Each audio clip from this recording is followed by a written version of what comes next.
এই যত নবী দিবসের মাস আছে, রবিউল আউয়াল মাস, রবিউল সানির মাস, একদল আলেমের ঘাড় চুলকোয়, মাথা চুলকোয়, নবী দিবস বেদাত, এ করা বেদাত, ওলি দিবস বেদাত, সব ফতোয়া পারাক্কা। এরা দেখে দেখে ইউটিউবে দেখে দেখে বলছে এগুলো সব বেদাত। কেন করব? আজকের আমার আপনার নবীর জীবন আদর্শ যদি দেখি, এরম রাত কয়েকটা অতিবাহিত হবে আমার মতো গুনাহগার সম্ভব নয়। আল্লাহ পাক কোরআনে একটা আয়াত বললেন, জানালেন হাবিবকে, হাবিব ওয়ারাফা'না লাকা যিকরাক, আমি আপনাকে সুমহান উচ্চ দান করেছি। সেটা কি?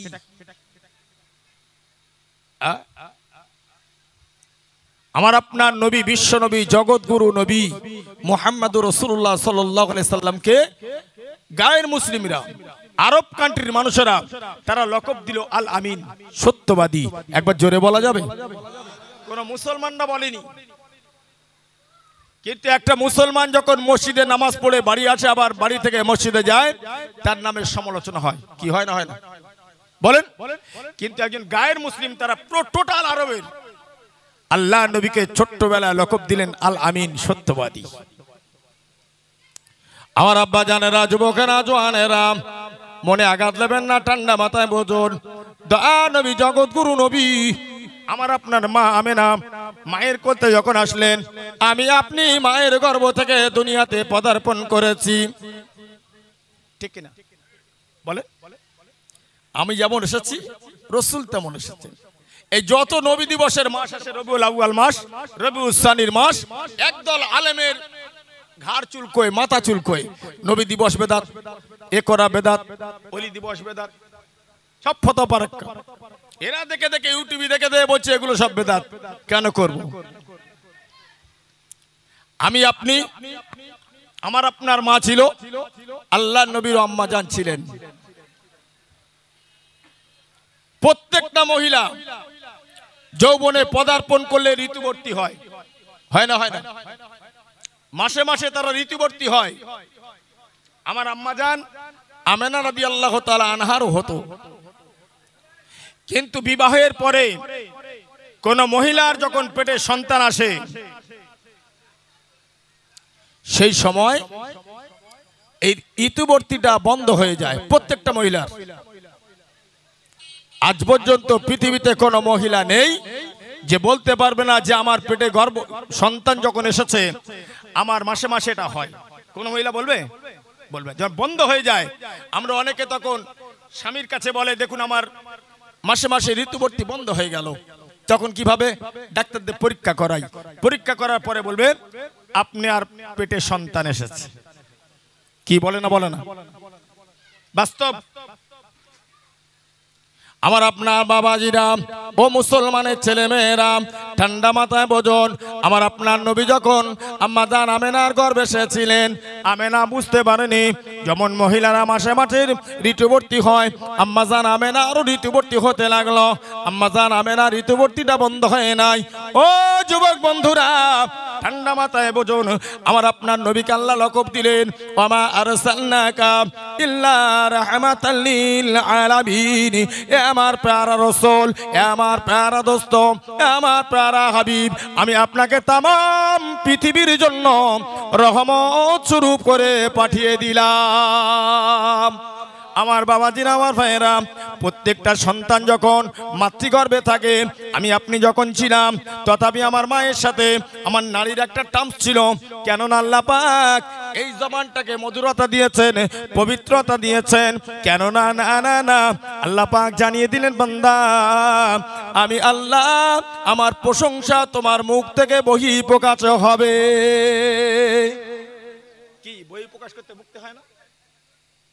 রব্বুল আলামিন প্রত্যেকটা মায়ের গর্ভে প্রত্যেকটা সন্তানের নারীর সাথে টার্মস করে দিলেন। ও যুবকেরা, ও জওয়ানেরা, ঠান্ডা মাথায় বোঝুন।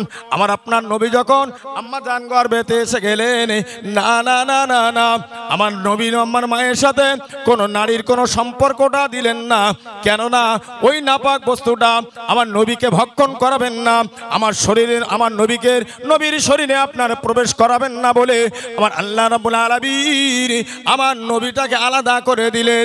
আমার নবী যখন ভূমিষ্ঠ হলো, আমি আপনি যখন ভূমিষ্ঠ হয়েছি, ধাত্রীর মহিলা ওই সময় তার আমার আপনার মায়ের নারীর সাথে যে নাইটা ছিল কেটে আপনার গিট দিয়ে দিয়েছে। আল্লাহ নবী জগৎগুরু নবী মুহাম্মাদুর রাসূলুল্লাহ সাল্লাল্লাহু তাআলা আলাইহি ওয়াসাল্লাম পৃথিবীর বুকে যখন পদার্পণ করলেন তার কোনো জায়গায় কোনো নারীর সাথে সম্পর্ক ছিল না। একটু জোরে বলা যাবে সুবহানাল্লাহ। নারে তাকবীর। কোন নবীর উম্মত চিন্তা করেছি? আজকের আমরা চিৎকার চেঁচামেচি করে অহংকার দেখাই, এক সম্পদের, এক পার্টির, এক আপনার বংশের, কিছুই থাকবে? কিছুই থাকবে না। সেই দুর্দিনের কথা যদি আপনাদের আলোচনা করি, আমার আপনার নবীর জীবনের কষ্ট, আমার আপনার বর্তমান জিন্দেগির হায়াত 60, 70, 80, 90, 100 বছর হলেও এ কষ্ট ছিল না। ইসলামের জন্য আমার রসুল, শরীয়তের জন্য আমার রসুল দিনের কথা বলতে যে আঘাতপ্রাপ্ত হয়েছেন, সে আঘাত আজ কিয়ামত পর্যন্ত আর আসবে না। আমরা তো ইসলাম খুব সূক্ষ্মভাবে পেয়েছি। মায়ের পেটে যখন এসেছি আমার একটা নাম রেখে দিল, খাতনা করা হলো। কি গো, আমার আপনার 5-6 বছর হলে মা বাপের দায়িত্ব ছিল না খাতনা করার? কিন্তু আমার আপনার নবী যখন পৃথিবীতে এলেন, খাতনা অবস্থাতে এলেন। একবার জোরে বলা যাবে? আমার নবীর খাতনা করা হয়। কি নবীর শানে বসেছেন? আজ মনে মনে করছেন যে এই মাখালতলায়, নারায়ণপুর অঞ্চল, মাখালতলা গ্রাম, আজকে জীবনতলা থানা এখানে হচ্ছে, আর তো কেউ দেখতে পায় না। আল্লাহ নবী বললেন ইউবাল্লিগুনি মিন উম্মতিস সালাম। তামাম পৃথিবীর জমিন থেকে আমার গুনাহগার উম্মতরা যেখানে যে দরুদ এবং সালাম পাঠ করে, আল্লাহ পাকের একদল ফেরেশতারা এই উম্মতে মুহাম্মাদির আওয়াজটা নিয়ে সুদূর মদিনা শরীফে পৌঁছে দেয়। আমার আপনার নবী জগৎগুরু নবী মুহাম্মাদুর রাসূলুল্লাহ সাল্লাল্লাহু আলাইহি সাল্লাম মদিনার মুনাওয়ারা থেকে সবুজ গম্বুজের ভিতরে আরাম করছেন, আমার নবী সেই সালামের জবাব দিতে থাকে। একবার জোরে বলা যাবে? এই জন্য আমরা বলি হায়াতুন নবী। আমি আপনি যত বড় সম্পদশালী লোক হই, যত ওয়েটপূর্ণ লোক হই, আমাদের হায়াতুল মানুষ বলবে? মরে যাওয়ার পরে শেষ। আমার আপনার নবী জগৎগুরু নবী মুহাম্মাদুর রাসূলুল্লাহ সাল্লাল্লাহু আলাইহি সাল্লাম আমাদের জন্য যে করুণ কান্না কেঁদেছেন, আমরা মুসলমান যুবক বন্ধুরা আমরা বুঝি না গো। সব বাচ্চারা ভূমিষ্ঠ হয়ে যখন দেখবেন আপনার যদি না কাঁদে, এখানে কথা বলছি কার কি হয়েছে? যদি না কাঁদে, ভালো করে বুঝুন। যখন আমাদের ঘরে আমরা যখন হয়েছিলাম বা আমাদের যারা সন্তানাদি হয়, যদি বাচ্চা ভূমিষ্ঠ হয়ে না কাঁদে, ধাত্রীর মহিলাগুলো কি করে? পাটা উঁচু করে ঝাঁকুনি দেয়। কেন? যখন বাচ্চা ভূমিষ্ঠ, প্রচুর একটা বেদনা, কষ্ট, তার হার্ট আটকে যেতে পারে। এই জন্য বাচ্চার পা দুটো ধরে উঁচু করে, ও ডাক্তারখানায় হলে, হসপিটালে হলে, নার্সিংহোমে হলে, বাড়িতে হলে ধাত্রীর মহিলাগুলো ধরে ঝাঁকুনি দেয়। ওর হাতটা যদি ব্লক হয়ে যায়, খুলে যায়, এই চিন্তা করে। কিন্তু আমার আপনার নবী জগৎগুরু নবী একদিকে এতিম, আব্বা নেই, ভূমিষ্ঠ হলেন, হয়ে কাঁদে না। মা আমেনা দেখলেন আমি স্বামী হারা, রোনাজারি করছে বাচ্চাটার কোলে নিয়ে। বাচ্চাটা যখন মাটিতে শুয়ে আছে, রোনাজারি করছে, আল্লাহ আমার স্বামী নেই। আজকের আমি দুঃখ কার কাছে জানাবো? আল্লাহ তুমি একটা ফুটফুটে সোনার চাঁদ মানিক দিলে বটে, কিন্তু বাচ্চাটা কথা বলে না। স্বাভাবিক ধারণা হবে কি? বোবা হবে, তার বাক্য লাভ থাকবে না। আম্মা জান আমেনা রাদিয়াল্লাহু তাআলা আনহা একটু লক্ষ্য করে দেখলেন, কচি সোনার চাঁদ মানিক আমার দুটো ঠোঁট টিপ টিপ টিপ টিপ করে নড়িতেছে। ও যুবক বন্ধুরা, আহারে না না না, ওই সময় আল্লাহর নবী কি যখন দেখলেন, আম্মা জানাবে না, চিন্তা করলো বেটা আমার কাঁদে না, ঠোঁট দুটো কেন নাড়ে? দুটো আপনার হাত দিয়ে দূরে বগলেতে দুটো হাত দিয়ে আপনার কাঁধে তুলে নিলেন। আম্মা জানাবে না রাদিয়াল্লাহু তাআলা আনহার যখন কানের কাছে আল্লাহ রসুলের আপনার মুখটা লেগে গেল, ওই সময় মা এদিকে চোখ থেকে টপ টপ করে পানি বার করে।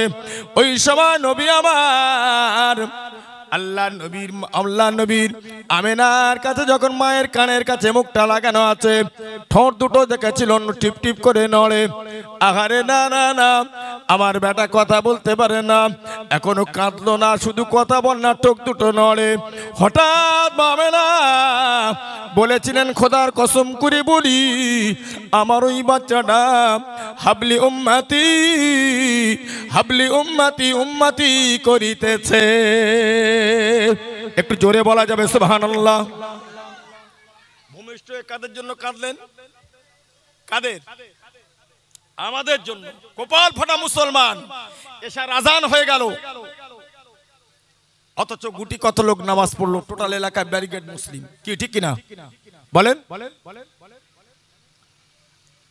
আজকের মুসলমানের সংজ্ঞাটা কি?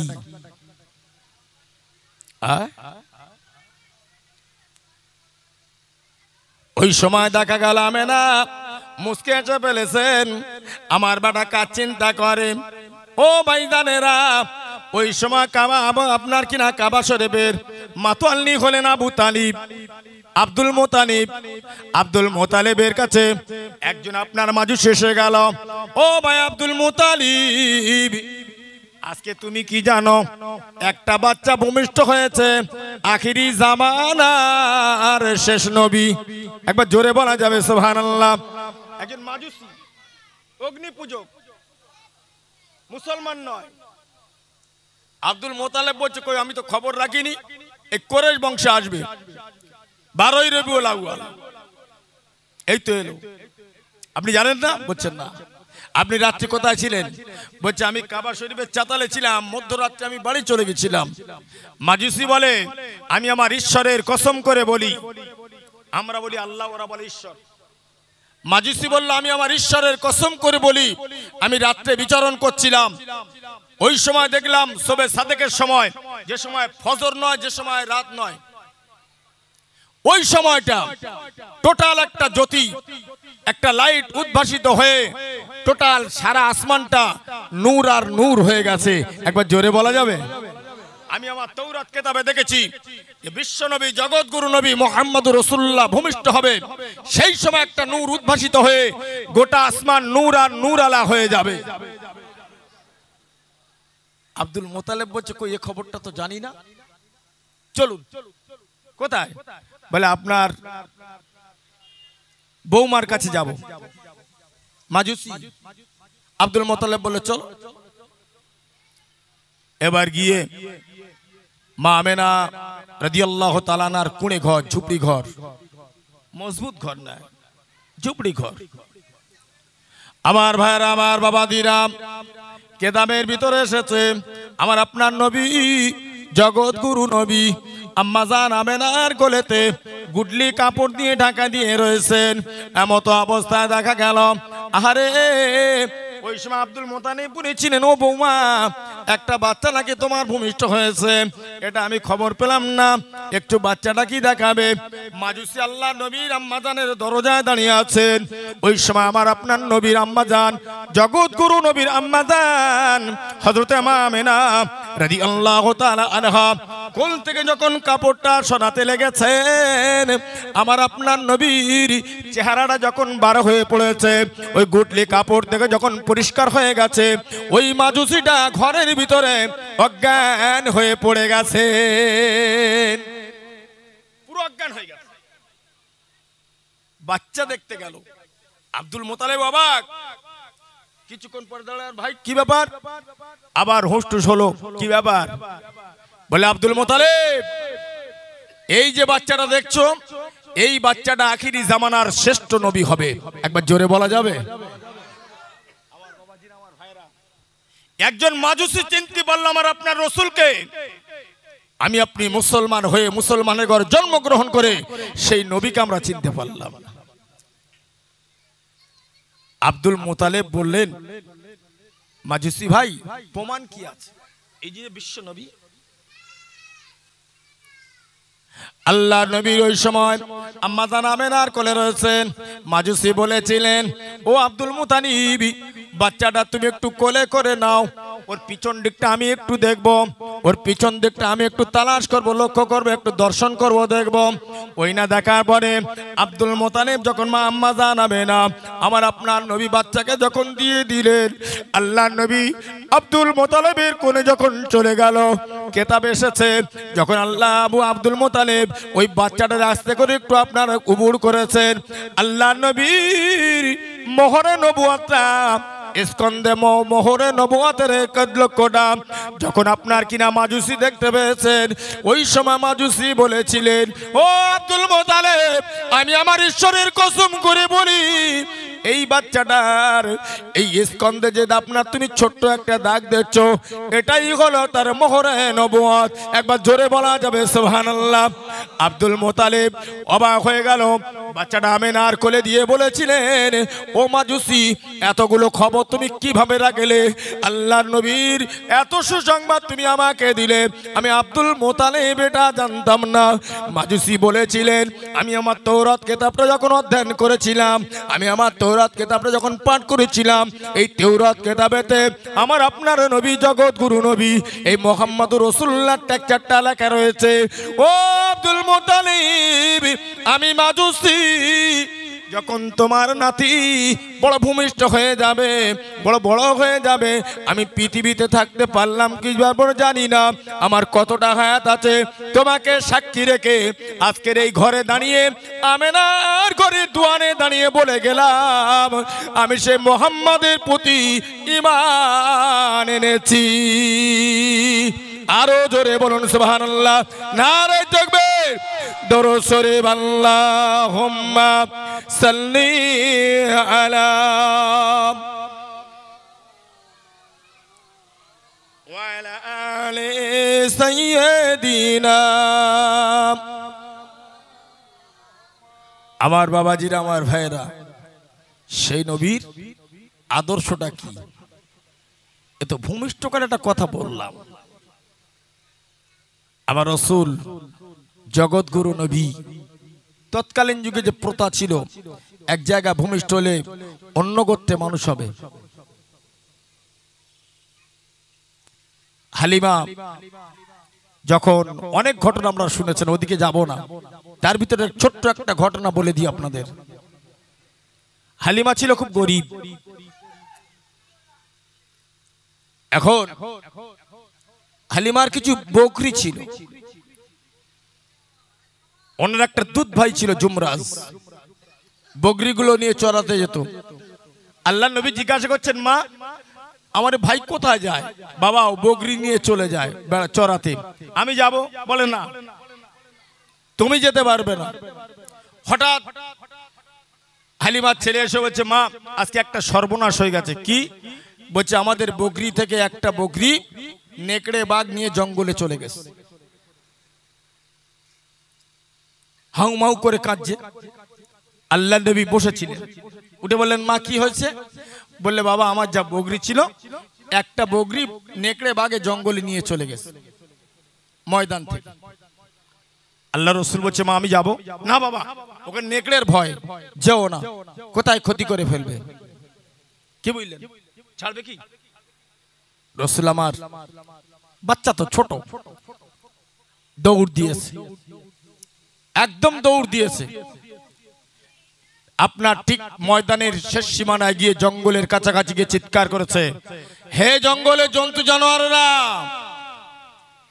আমার মায়ের একটা বকরি নিয়ে চলে এসেছো, এই বকরি যদি না ফেরত দাও, আমি মুহাম্মদ জানিয়ে দিলাম, কিয়ামতের ময়দানে আল্লাহর দরবারে বিচার জানাবো।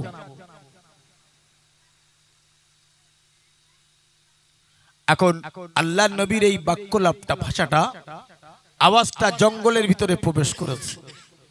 এবার বাঘের একটা আওয়াজ আছে। আমরা যেমন আমাদের ভাষায় আমরা যখন আত্মীয় স্বজনের ডাকি, ওদের একটা ভাষা আছে প্রত্যেকটা জন্তু জানোয়ারের।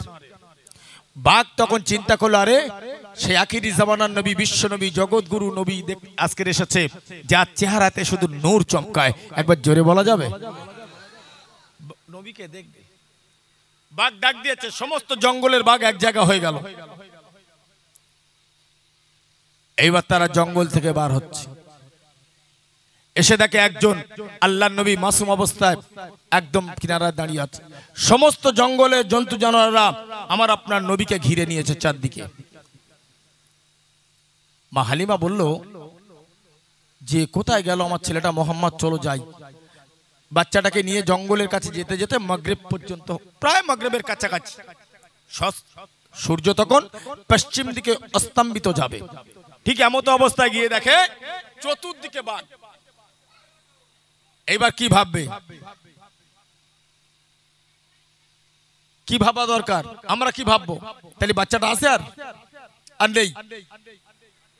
হালিমা ঝরঝর করে কাঁদছে, হায় হায় আমি আমিনার কাছে কি করে মুখ দেখাবো, আমার বাচ্চাটা তো বাঘে খেয়ে নিয়েছে, এত বাঘ। আম্মা জান হালিমা রাদিয়াল্লাহু তাআলা আনহা কিতাবের ভিতরে এসেছে, ওই সময় হাঁক দিয়ে বলেছিল, হে জন্তু জানোয়ার বাঘের দলেরা, আমার বকরিটা তোরা খেলি বটে যা, আমি কিছু বললাম না।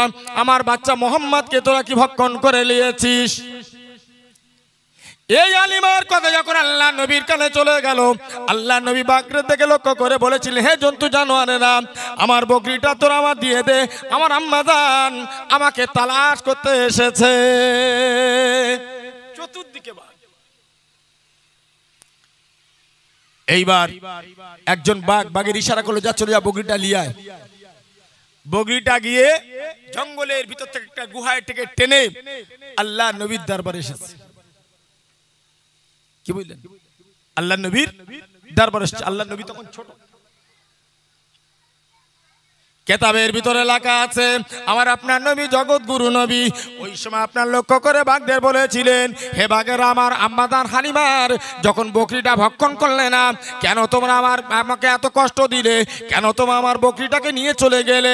আল্লাহ পাকের দরবারে বাঘেরা বলল, গো আল্লাহ, আপনার প্যারা নবী জগৎ গুরু নবী পৃথিবীতে এসেছে, আমরা বড় আনন্দিত হয়ে গেলাম। আল্লাহ আমাদের জবান দান করুন, আপনার হাবিবের সাথে, শিশু মোহাম্মদের সাথে আমরা বাঘেরা একটু কথা বলতে চাই। আহ কি প্যার, কি মোহব্বত। বাঘের জবান খুলে গেল। আল্লাহ নবী দু জাহানের বাদশা বলেছিলেন, ওই সময় বলেছেন, বাঘ বলেছিলেন, ইয়া রাসূলুল্লাহ, ও মুহাম্মদ, তোমার চেহারার দিকে তাকালে, তোমার চেহারার দিকে তাকালে এমন একটা নূর চমকায়, সে নূরের তাজাল্লিতে আমরা হিংস্র পশু হলে আমাদের চোখের জ্বালনটা মিটে যায়, শুধু তোমাকে দেখতে ইচ্ছা করে। আল্লাহ পাক আপনাকে আখিরি জামানার নবী করে যখন পাঠিয়েছে, আপনার কাছে কিছু চাই না, আপনি একবার মাত্র এসেছিলেন, আর আপনার মা আপনাকে আনে না। আমরা বুদ্ধি করে কৌশল করে আপনার একটা বকরি আমরা আটকে রেখেছিলাম, যাতে আপনার মা এই খবরটা পৌঁছে যাবে আপনার দরবারে, আপনি জঙ্গলের কিনারায় চলে আসবেন। আমরা তামাম জঙ্গলবাসীর হিংস্র পশুরা, আমরা বাঘেরা আপনাকে দেখে আমাদের জীবনটা ধন্য করে নেব। ইয়া রাসূলুল্লাহ, ইয়া হাবিবাল্লাহ, আপনি তো মুহাম্মদ, আপনি জগৎ গুরু নবী, আল্লাহ পাক আপনাকে রাহমাতাল লিল আলামিন করে পাঠিয়েছেন। আপনি যেখানে যে দোয়া করেছেন সঙ্গে সঙ্গে কবুল হয়ে গেছে। দরিদ্র ব্যক্তিগুলো ধনাঢ্য ব্যক্তি হয়ে গেল। আমরা বাঘের দলেরা আপনার কাছে একটা আর্য করি, মুহাম্মদ বেয়াদবি মাফ করবেন, আপনি আমাদের জন্য একটু দোয়া করুন, আল্লাহ পাক আমাদের যেন আল্লাহ আযাবে জাহান্নামে না দেয়, কেননা জাহান্নামটা বড় কঠিন। আপনি একটু দোয়া করে দেবেন, আল্লাহ পাক যেন আমাদের জান্নাতের মাটি আল্লাহ বানিয়ে দেন। একটু মন খুলে বলা গেল না সুবহানাল্লাহ? তাহলে একটা বাঘ যদি জাহান্নামের ভয়ে রাসূলুল্লাহর দরবারে শিশুকালে জান্নাতের মাটি হতে চায়, জাহান্নাম থেকে নিষ্কৃতি পেতে চায়, উম্মতে মুহাম্মাদি, আজকের আমরা সেই জাহান্নামের ভয় আমাদের কলিজা আছে?